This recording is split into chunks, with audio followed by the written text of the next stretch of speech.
Hi, everyone. Today, I'm honored to present our paper titled, Boosting Adversarial Transferability via Residual Perturbation Attack. Deep neural networks have demonstrated exceptional capabilities in various visual and linguistic processing tasks. However, these models remain vulnerable to adversarial examples, carefully crafted inputs with imperceptible perturbations that induce erroneous predictions. In real-world scenarios, attackers typically lack access to the target model's internal details, making transfer-based attacks particularly critical. Recent studies reveal that flat loss landscapes can significantly enhance the transferability of adversarial samples. As shown in Figure 1, the migration error is significant in sharp regions, while the offset error is small in flat regions.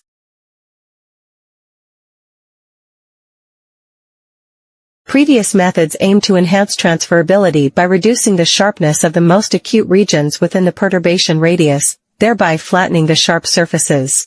However, in practical applications, the loss landscape is extremely complex, and there often exist excessively sharp regions within the perturbation radius. As shown in Figure 2. After existing methods optimize these overly sharp regions, they still remain sharp, which is detrimental to the overall flatness of the loss landscape and thus restricts transferability. Therefore, the objective of this paper is to optimize the sharpness in a way that is beneficial to the entire loss landscape. The RESPA method mainly consists of two parts: residual perturbation and flat maxima search based on residual perturbation. The overall framework diagram of RESPA is shown in Figure 3, illustrating the process of generating adversarial examples from a clean sample. The first part is residual perturbation. We first perform an exponential moving average operation on the input gradient to obtain the gradient at the initial moment as a reference gradient. This reference gradient contains directional information from historical gradients.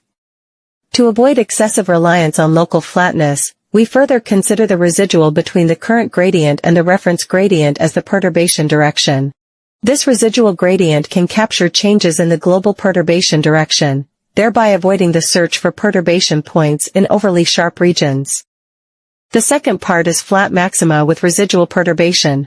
We introduce the proposed flatness term as a regularization term into the initial loss function.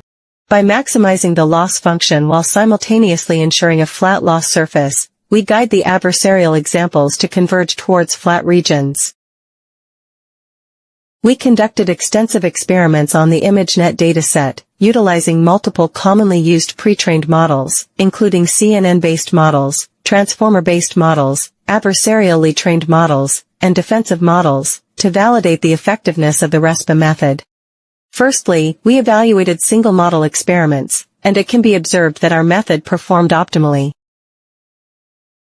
Next, we also verified the effectiveness of the RESPA method on ensemble models and defensive models, with the experimental results further confirming its efficacy.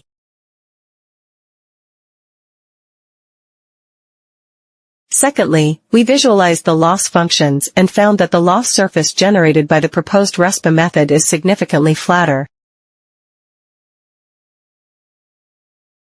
Finally, the main contributions of this work are as follows. We are the first to uncover that optimizing the loss of the perturbed point in overly sharp regions significantly impedes the transferability of flatness-based attack methods. We propose a novel residual perturbation attack method, which utilizes the residual gradient as the perturbation direction to assess the flatness of local points. RESPA incorporates the proposed flatness term as a regularization factor. RESPA demonstrates better transferability compared to typical transfer-based attack methods. Thank you all for listening. If you have any questions or suggestions, please feel free to contact me. We look forward to further communication with you. Thank you.